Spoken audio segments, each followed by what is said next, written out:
Good afternoon, guys. Pastor Janet here. I told you I'd be back to talk about blurbs on books. Now, I want you to stop and think of something. You've heard of a movie trailer. Well, like when you go to a movie, they'll show trailers of other movies. Why do they do that? Because they want to catch your interest and make you want to come back when that movie comes out and watch it. It's the same with a blurb on a book. A blurb is giving that person an idea of what the story's about so that they'll want to buy it.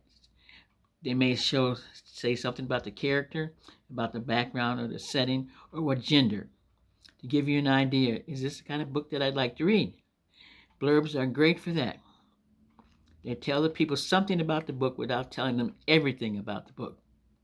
They tell something maybe about the character without telling everything, but enough to entice your interest so you want to find out who this character is, what this character is doing, and they give you a little hint of the plot. If it's a murder mystery, they might describe somebody that's about to be killed and somebody wants to do it, but they don't know who they can hire to do it because they're afraid to do it themselves. So you might want to read the book and find out, well, who is this person? Who are they going to hire to kill this person? So a blurb catches your interest. That's what a blurb is. It's like a movie trailer, but it's a book trailer. So blurbs are very important. It's a marketing tool because the first thing they see after the cover, they turn it over and look at the back because they want to find out something about that book, but they want to find out before they spend money to buy it. If it's going to be something that they want to read, it's going to hold their interest. Now, rich authors, I should say, excuse that phrase, authors that make a lot of money, oftentimes they will not write blurbs. People get to know them already, and so they know what kind of stories they write. Now, they may say a little something about the story, but they don't maybe not write the whole blurb like other authors do that are just starting out. But either way, a blurb is very important. After the cover, they want to look at the back. They want to find out, do they want to read this book? Is it a setting? What gender is in? A little bit about the plot. You're not going to tell them everything. It's just like, you want to catch them, make them interested, but without telling them the whole thing. If you did, then they wouldn't want to buy the book. They could just read it all on the back of the cover and say, okay, well, that was a good story, and haven't read the book. No, blurb is just to catch your interest. That's what it is. You want people to look at the book, enjoy the cover, and then read the back and say, now that's a story I can get into, and walk up to the counter and buy it. So blurbs are very important. It's a great marketing tool. It's like a book trailer. Movie trailer. You go to a movie, you see a lot of trailers for movies. You even see them on TV. They have trailers for movies. And what are they trying to do? Catch your interest, pique your interest so you want to go and see that movie. Same way with the book. And I've even seen people are advertising their books on TV. I just saw that a couple of weeks ago. This guy was advertising his book. And it made you wonder, at least it did me. It was a murder mystery, and I was watching them advertise, and I thought, hey, that sounds like a good story, but I came in too late, so I rewinded it so I could find out what they were talking about. It was a new author, and he paid to have his book advertised on this channel, on the internet. Internet, on the TV. And it was very nice. They did a really good job. They had his name. He had a nice cover, and it showed a little bit of the blurb in the back, and then told something about where this was happening, what caused it, and who the murderer might be, all that, but not in a whole big long write out where you could say, okay, I basically know who this is. They don't want to do that. They just want to pique your interest, so you'll say, okay, I'm going to go out and buy that book. And then you call up the bookstore if you don't, not near one and you can't get there, you can order the book online, and you can read the book. That's what they want. So now, like I say, usually most authors, if they're famous and doing really well, may not write a blurb. You're not required to write a blurb. You don't have to. And most of these people that like John Grisham, there's so many famous writers out there, Ernest Hemingway, people like that, they've written so many books that people kind of already know what gender they're writing in, and they know basically what the book is going to be about because they know the gender that they write and what their stories basically are. Now, they may give a little example, but they may not go through writing a bigger blurb like what a beginning writer may write. That's not known by the public. So, Blurbs are extremely, extremely important. Second important thing after the cover, because they see the cover first. Like I said, that's got to attract them right off the bat, and then you want to give them a peek inside, a peek.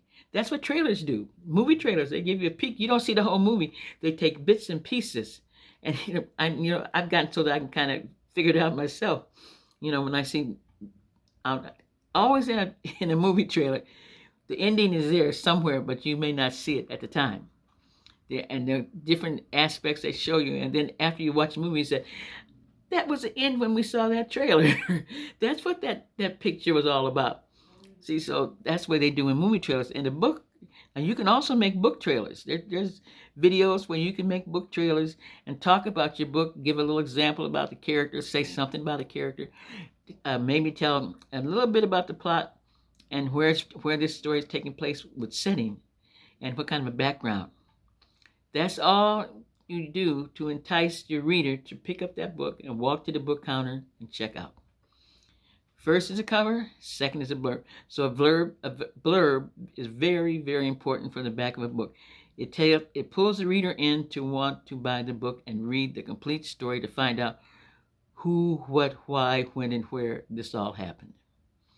So a blurb is very important. So remember, the book cover is extreme. That's number one. Blurb is number two. Number two, you got it.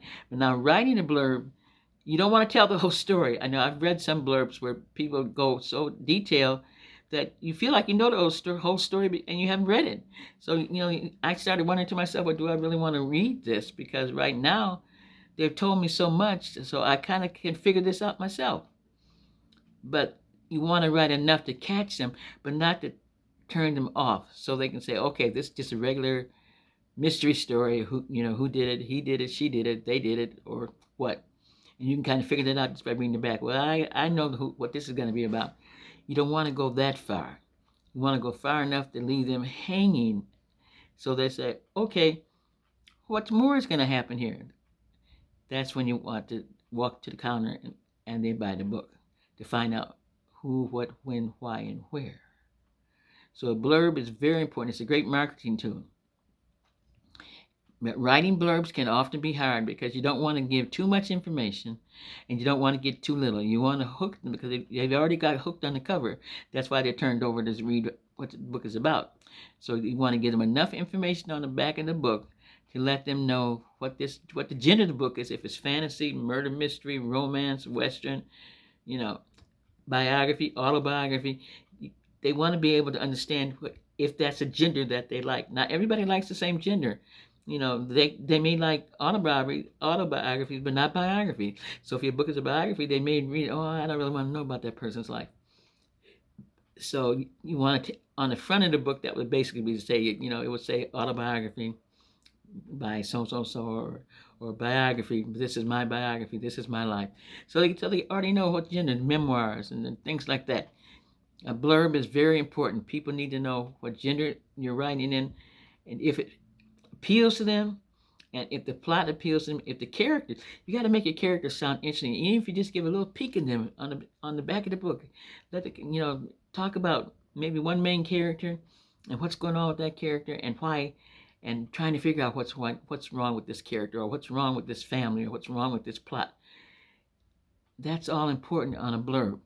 You want to write enough to draw them in, but not too much to push them away, where they'll say, oh, it's just a regular mystery, and who done it? Yeah, I can understand that. No, you want to give them something that they don't understand, so they want to read to find out. You want to build their interest in the knowledge that you have in this story, right? Even if it's fiction or nonfiction. So blurbs are very, very, very important. So learn to write a good blurb, but not tell too much. Some people, the back of the book, the blurb, I've seen some that take up the whole back cover almost. Well, by the time I finished reading all that, I figured, boy, that's going to be a long story. I don't know if I would want to take the time to read all that, So blurbs are extremely important. Just remember that. After the cover, that's the next thing that you really want to work on, a blurb. So I hope this helps you understand what a blurb is. Learn how to write one. Practice it. If you were working on a story now and you know what your plot, you know your characters, you know the action that's coming, start sitting down and thinking out, if I want this book to sell. So if I'm going to have this book sell, how would I tell people about my book? What would I say about it? And just try practicing writing a blurb of what your book is about, and why it would interest the people to read this book. Now, maybe writing a self-help book. You might explain what you're trying to help this person accomplish, or what you're trying to help this person learn how to do. So you see, you have to explain all that stuff. People want to know exactly what they're getting when they pick up the book. They want to know what they're reading, you know. So blurbs are extremely important. You need to learn how to do blurbs, how to write blurbs, how to show just enough, tell just enough to pique their interest, but not too much where you turn them off. A lot of people do that. Like I said, their blurbs are so long. I have read books. I picked up books in bookstores, and the back was so long, I got tired before I got to the bottom of the the back cover. And I'm thinking, I said, boy, I said, okay, but I could basically understand what they were saying. And so then I start wondering, do I really want to read this story? See, and you don't want people to do that. You don't want them to walk off and say, well, it sounded like it would be good, but it was too detailed. All this that they're going to go through, I think I'll pass this up. You don't want them to do that. You want them to give them just enough that leave them wanting more, asking questions, and wanting to find out. And the only way they can do that is to purchase your book. So blurbs are important. Learn how to do them. You can look them up on the internet. They have samples of blurbs, how you can write one and help. And if you can't write one yourself, they do have people that do that too. Nowadays, everything can be done. Just like ghostwriters. Authors have ghostwriters. You think they're writing the book ghostwriter wrote the book. Same way with blurbs. You can get somebody to write your blurb for you, but you have to explain all what your book is about, and the characters, the action, the plot, the theme, the setting, the background. You have to get all this to them so that they can understand what the book is about before they can write an effective blurb that will draw people's attention and make them want to walk to the counter and buy their book. So, I hope you understand that. Blurbs are fascinating things. I like to write blurbs on my book. I love to do that. So, that's just things like that. Blurbs are very important. Make sure you learn how to do that too. And you can learn all that. Let me tell you, I have a writing school called BurningBushWritersAcademy.com. You can learn all about writing, all the questions you have can be answered in my school, BurningBushWritersAcademy.com. And then I have a Burning Bush Writers Academy too. So all this is free to writers to help them be the best writer that they can be. And that's what I want for you. I want your work to sell. I want you to be proud of what you write and know the aspects of writing, which is so important. It's wonderful to be a writer, but you want to put it all in a nice, neat package.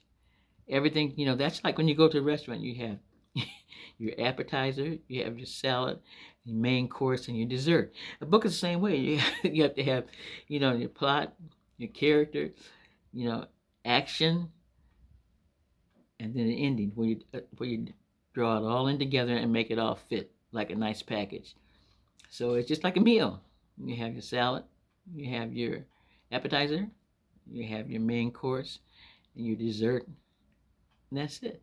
A book has to have those things all working together to come to fruition so that it'll attract your reader and let them say, now that was a good story. I really enjoyed that. I'll have to read more of his or her work. I like that. They know how to describe things. All that's so very important.